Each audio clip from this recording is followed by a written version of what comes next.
بسم اللہ الرحمن الرحیم الحمد للہ رب العالمین والعاقبۃ للمتقین والصلاة والسلام علی سید الانبیاء والمرسلین وعلی آلہ واصحابہ اجمعین اما بعد فأعوذ باللہ من الشیطان الرجیم بسم اللہ الرحمن الرحیم وَلِلَّهِ عَلَى النَّاسِ حِجُّ الْبَيْتِ مَنِ اسْتَطَاعَ إِلَيْهِ سَبِيلًا وَمَنْ كَفَرَ فَإِنَّ اللَّهَ غَنِيٌّ عَنِ الْعَالَمِينَ صدق اللہ العظیم۔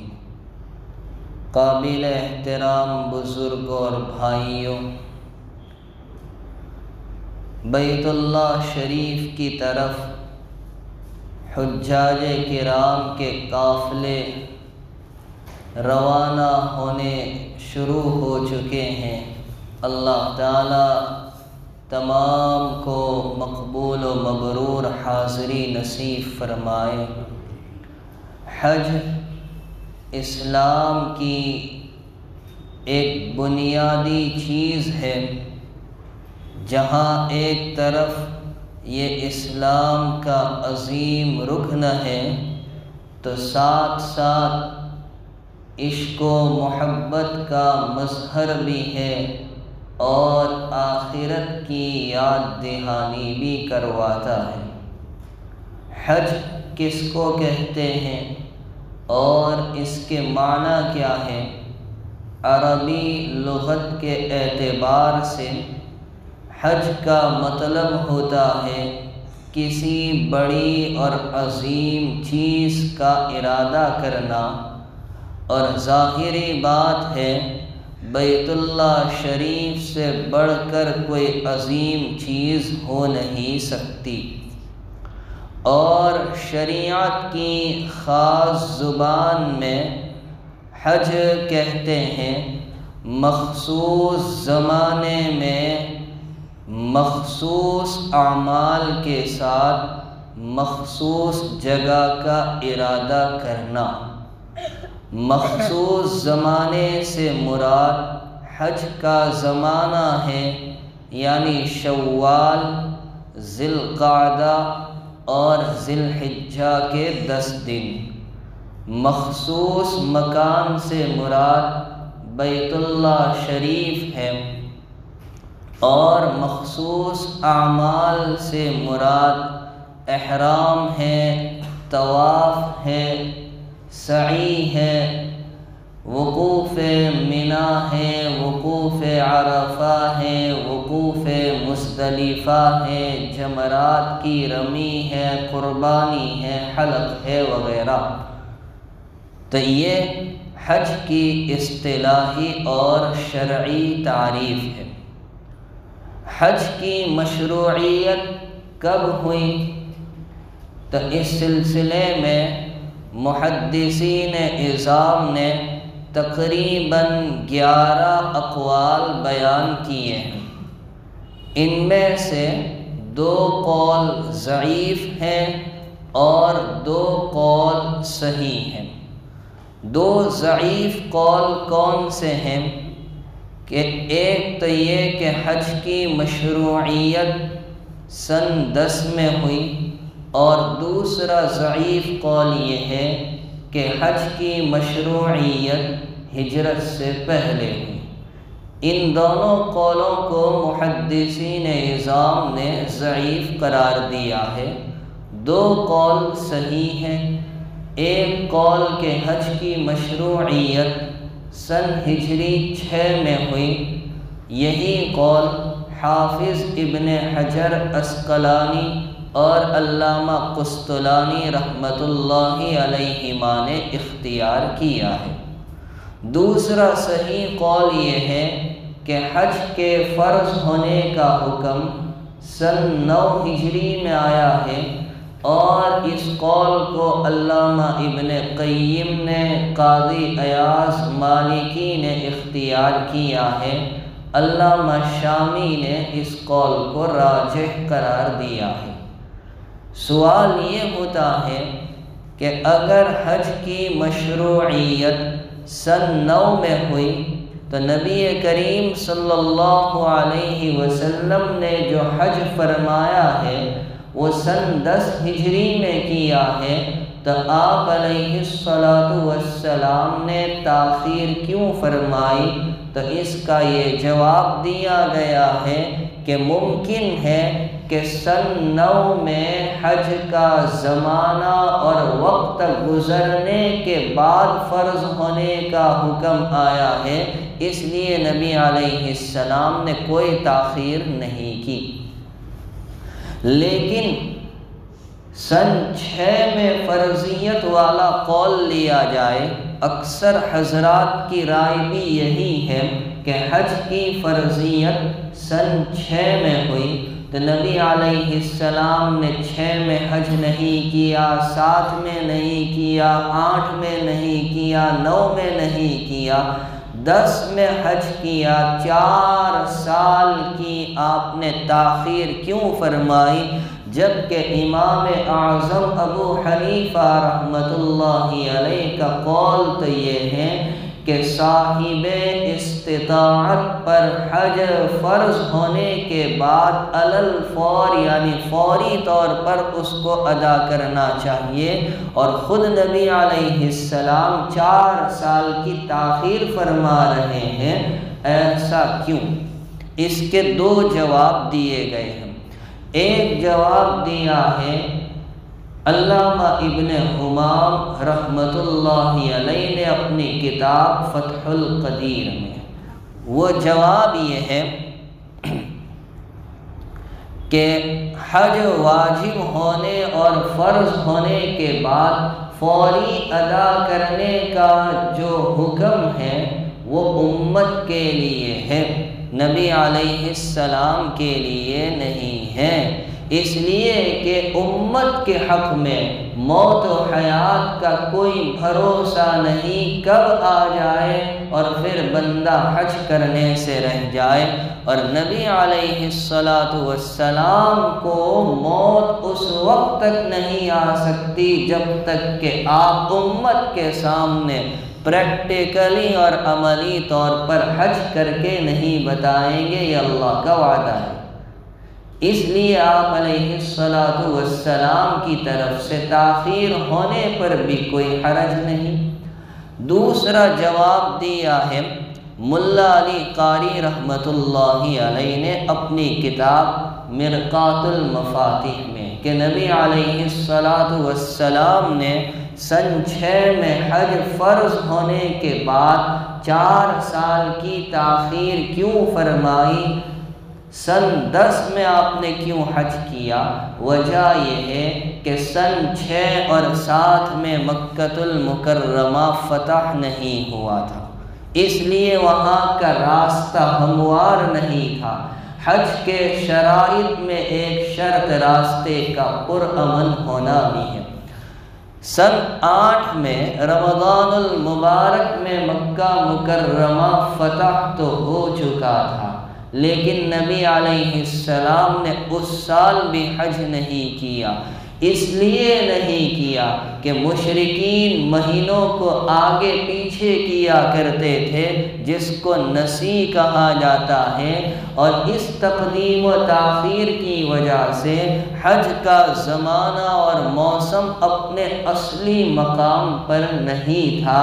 اس حکمت کے پیش نظر نبی علیہ السلام نے اس سال حج نہیں کیا، البتہ اس وقت کے امیر مکہ حضرت عتاب ابن اسید رضی اللہ عنہ کو امیر بنایا اور ان کی ماتحتی میں نگرانی میں حج کروایا۔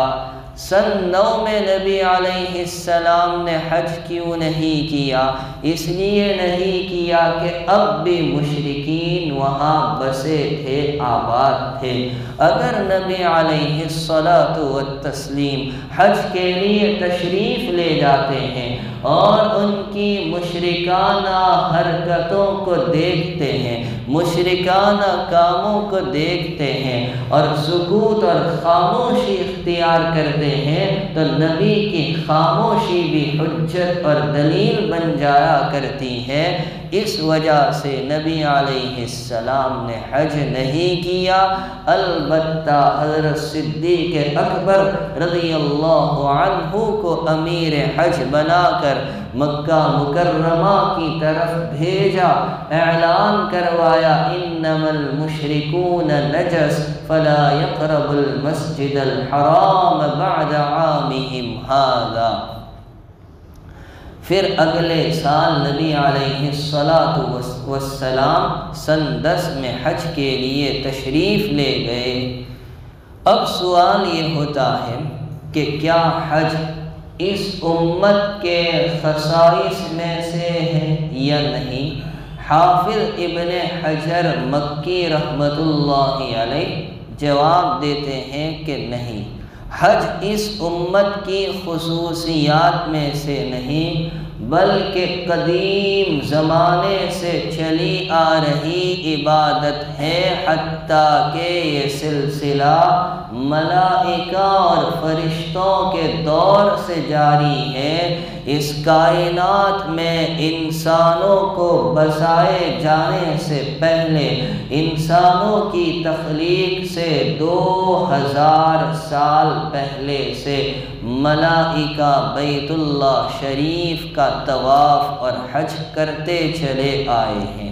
پھر جب اللہ سبحانہ و تعالی نے انسانوں کو پیدا فرمایا تو فرشتوں کے لیے دنیا کے کعبہ کے بالکل سیدھ میں 7ویں آسمان پر بیت المعمور بنا دیا اور ملائکہ اس بیت المعمور کا طواف کرنے لگے۔ الغرض یہ قدیم زمانے سے چلی آ رہی عبادت ہے۔ امام بیہقی نے اپنی کتاب السنن الکبریٰ میں روایت نقل کی ہے کہ سوائے 2 نبی کے ہر نبی نے بیت اللہ شریف کا حج کیا ہے، ایک حضرت صالح علیہ السلام اور دوسرے حضرت ہود علیہ السلام۔ ممکن ہے کہ ان دونوں حضرات کو اپنی قوم کی دعوتی و اصلاحی تعلیمات کے پیش نظر فرصت نہ ملی ہو یا اور کوئی معقول وجہ ہو جس کی وجہ سے ان دونوں حضرات نے حج نہیں کیا، ورنہ حضرت آدم علیہ السلام کے بارے میں بھی آتا ہے کہ آپ کو جب جنت سے اتارا گیا تو آپ نے بیت اللہ شریف کا طواف کیا، طواف سے فراغت پر آپ نے دعا کی۔ یہ بھی منقول ہے کہ آپ کو اس وقت کے ہندوستان میں اتارا گیا تھا اور یہاں سے آپ نے بیت اللہ شریف کا 1000 مرتبہ سفر کیا ہے، 300 مرتبہ سفر حج کے لیے اور 700 مرتبہ سفر عمرے کے لیے کیا ہے، اس لیے کہ 960 سالہ آپ کی عمر ہے۔ حضرت نوح علیہ السلام کے بارے میں یہ روایت ملتی ہے، تفسیر بغوی میں موجود ہے کہ جب آپ کشتی میں سوار ہوئے 10 رجب کو اور یہ کشتی 10 محرم کو 6 مہینے کے بعد جودی پہاڑ پر جا ٹھہری تھی، تو اس وقت جب یہ کشتی پانی کو اور موجوں کو چیرتی ہوئی بیت اللہ شریف کی طرف پہنچی تھی تو بیت اللہ شریف کے ارد گرد اس نے 7 چکر لگائے تھے۔ حضرت ابراہیم علیہ السلام نے طوفان نوح کے بعد جب بیت اللہ شریف کی تعمیر منہدم ہو چکی تھی اور خداوند قدوس کے حکم سے آپ نے اپنے نور نظر کو لے کر بیت اللہ شریف کی تعمیر کی۔ تعمیر سے فراغت کے بعد حج کی فرضیت کا اعلان کیا۔ اسی واقعے سے آپ کے حج کا ثبوت ملتا ہے۔ السنن الکبریٰ میں امام بیہقی نے روایت نقل کی ہے کہ حضرت موسیٰ علیہ السلام جب حج کے لیے تشریف لے گئے، 50,000 بنی اسرائیل اپنی قوم کے افراد ساتھ میں تھے۔ حضرت شیخ مولانا محمد زکریا صاحب کاندھلوی رحمۃ اللہ علیہ نے فضائل حج کے اخیر میں جہاں نبی علیہ السلام کے حجۃ الوداع کا ذکر کیا ہے، تو اس سفر میں یہ بات بھی بیان کی ہے کہ جب آپ علیہ السلام کا قافلہ وادی ازرق میں پہنچا تو آپ نے اپنے صحابہ سے فرمایا، میری آنکھوں کے سامنے اس وقت وہ منظر ہے کہ حضرت موسیٰ علیہ السلام اسی وادی سے اپنی قوم کو لے کر حج کے لیے چلے تھے اور اپنے کانوں میں انگلیاں داخل کیے ہوئے بآواز بلند تلبیہ لبیک اللہم لبیک پڑھتے جا رہے تھے۔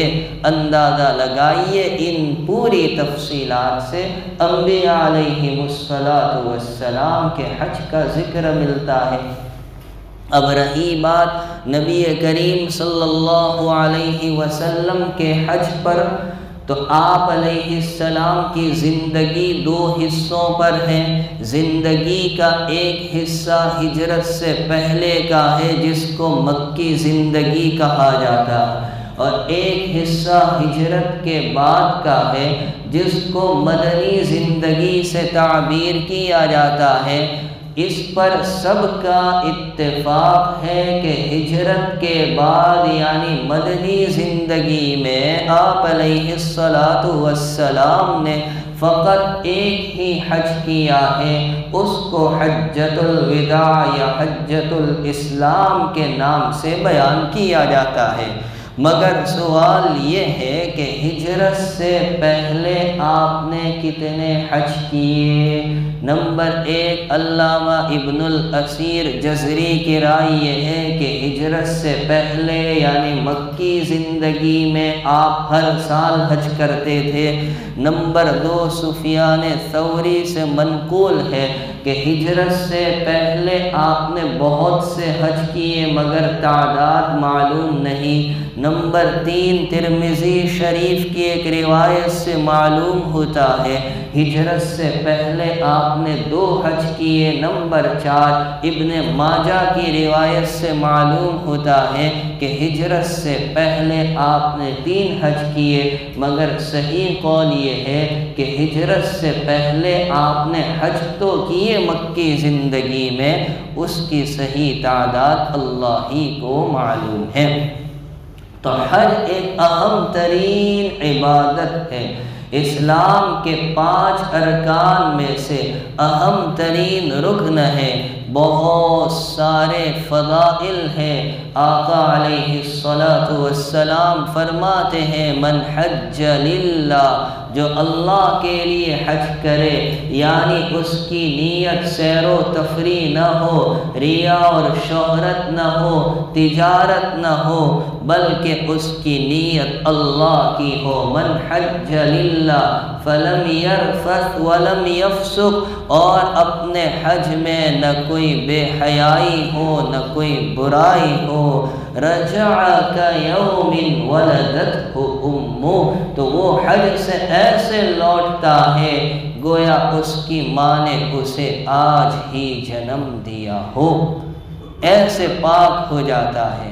ایک فضیلت یہ بیان کی کہ حج مبرور کا بدلہ جنت کے علاوہ کچھ نہیں ہو سکتا۔ الحج المبرور لیس له جزاء الا الجنہ۔ حج مبرور کیا ہے؟ نمبر 1، جس میں ریاکاری نہ ہو۔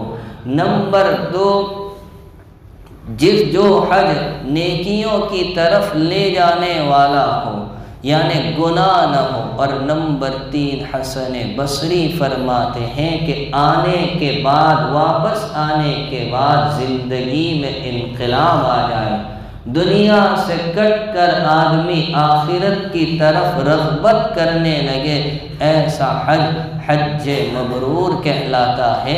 اس کا بدلہ نبی علیہ السلام فرماتے ہیں جنت کے علاوہ کچھ نہیں ہو سکتا۔ ایک مرتبہ مینا کی مسجد خیف میں نبی علیہ السلام تشریف فرما ہے۔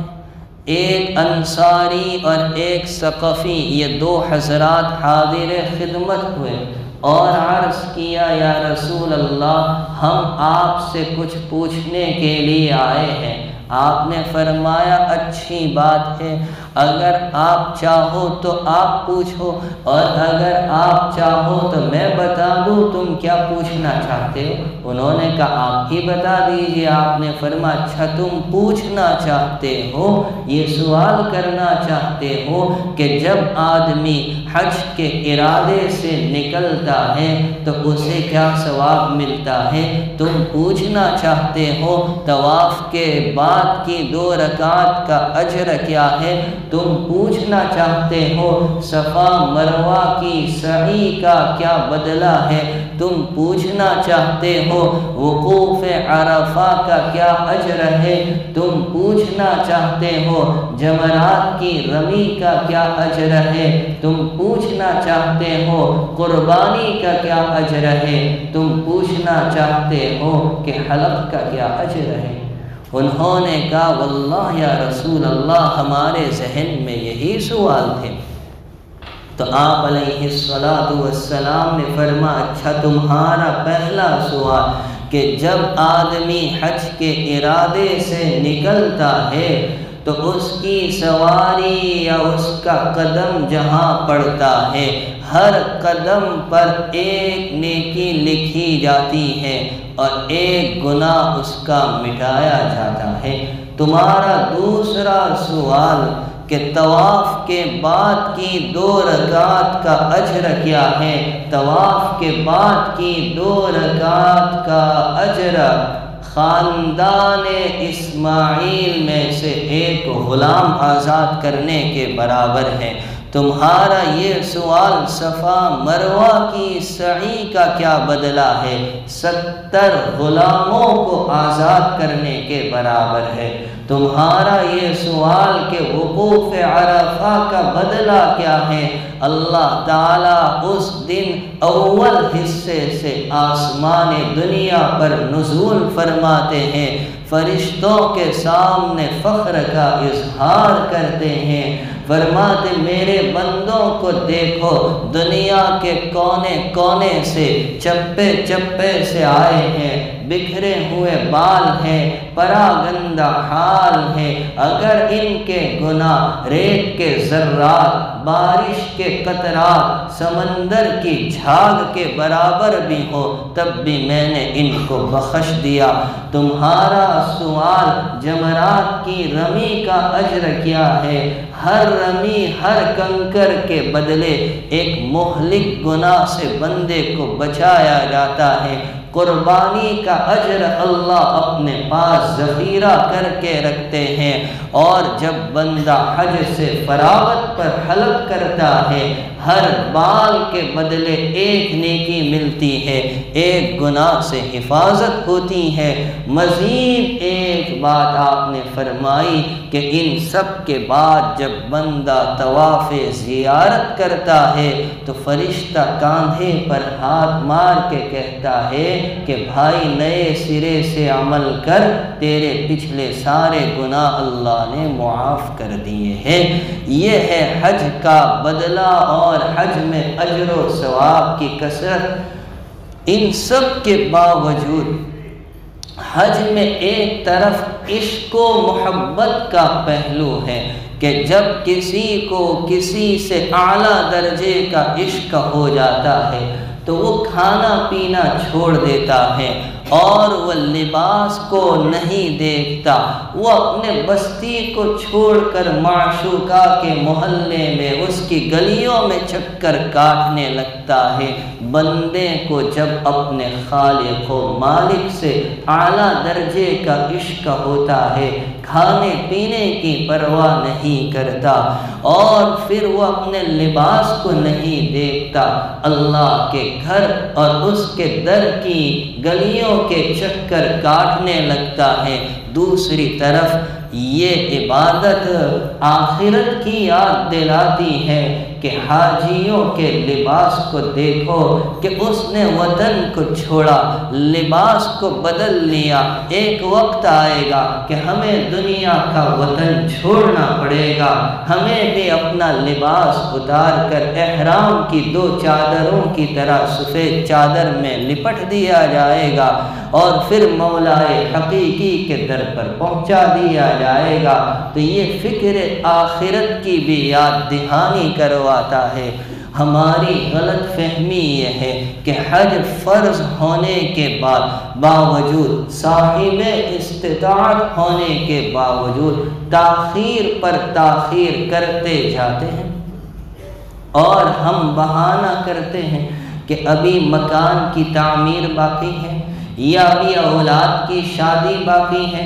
حدیث پاک سے یہ بات ثابت ہوتی ہے، یہ مفہوم ہے کہ آدمی جب کسی دنیاوی عذر کی وجہ سے حج کو مؤخر کر دیتا ہے، وہ اپنی آنکھوں سے دیکھ لیتا ہے کہ حجاج کرام کے قافلے جاتے بھی ہیں، حج کر کے واپس بھی آ جاتے ہیں، اور جس کام کی وجہ سے حج کو مؤخر کیا تھا ہمارا وہ کام ہوا بھی نہیں، نہ اولاد کی شادی ہوئی، نہ مکان کی تعمیر ہوئی، اور شیطان نے وہ مال دوسرے کام میں استعمال کروا دیا۔ کوئی بیماری آ گئی، کوئی اچانک کی مصیبت پیش آ گئی، کوئی واقعہ پیش آ گیا، مال اس میں استعمال ہو گیا۔ یہ ہماری ایک غلط فہمی۔ دوسری غلط فہمی، بعض لوگ یہ سمجھتے ہیں کہ ابھی ابا امی نے حج نہیں کیا، ان سے پہلے ہم حج کیسے کریں؟ ارے ابا امی کو چھوڑیے، اگر وہ خود صاحب استطاعت ہے تو ان پر حج فرض ہے، نہیں ہے تو ان پر حج فرض نہیں۔ اگر تم صاحب استطاعت ہو تو تم پر فرض ہے، ابا امی پر نہیں۔ اس لیے ہمیں پہلے اپنا حج کرنا چاہیے، نہ کہ ابا امی کے حج کی فکر ہونی چاہیے۔ اور تیسری ایک غلط فہمی یہ بھی سمجھ لو، آج کے دور میں یہ بات بہت کامن ہوتی جا رہی ہے۔ کچھ لوگ سمجھتے فیملی کو لے کر عمرہ کرنے چلے جاؤ، حج کا فریضہ ادا ہو جاتا ہے۔ گھر کے 8-10 آدمی، بیٹے کو بھی لیا، بہو کو بھی لیا، بیٹی کو بھی لیا، داماد کو بھی لیا، نواسے کو بھی لیا، نواسی کو بھی لیا، پوتے کو بھی لیا، پوتی کو بھی لیا، تو 10-12 لاکھ روپے استعمال کر کے وتھ فیملی عمرے میں جا رہے ہیں، حج نہیں کیا، اور سمجھتے کہ بس بیت اللہ شریف جانے کا جو فریضہ تھا وہ ادا ہو گیا۔ ارے میرے بھائی، عمرہ سنت ہے، حج فرض ہے، کیا ضرورت ہے اتنی لمبی رقم عمرے کے نام پر خرچ کرنے کی؟ اس سے تو بہتر تھا گھر کے 4 افراد حج کر لیتے، تو ایک فریضہ ادا ہو جاتا۔ یہ شیطان کی طرف سے ہمیں پھسلائی جانے والی ایک چال ہے کہ سنتوں میں الجھا کر فرض سے غافل کرتا ہے۔ جیسے کچھ لوگ 27 رجب کا روزہ رکھیں گے، 15 شعبان کا روزہ رکھیں گے، لیکن رمضان کے نہیں رکھیں گے۔ کیوں؟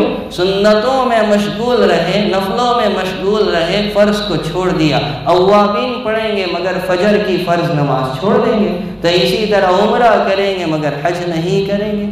یاد رکھیں، فرض ہونے کے بعد حج نہ کرنا، اس پر نبی علیہ السلام نے وعید سنائی کہ جس کو کوئی ایسی حاجت نہ ہو، من لم یمنعہ من الحج حاجت ظاہرۃ او مرض حابس او سلطان جائر فمات فلیمت ان شاء یہودیہ و ان شاء نصرانیہ۔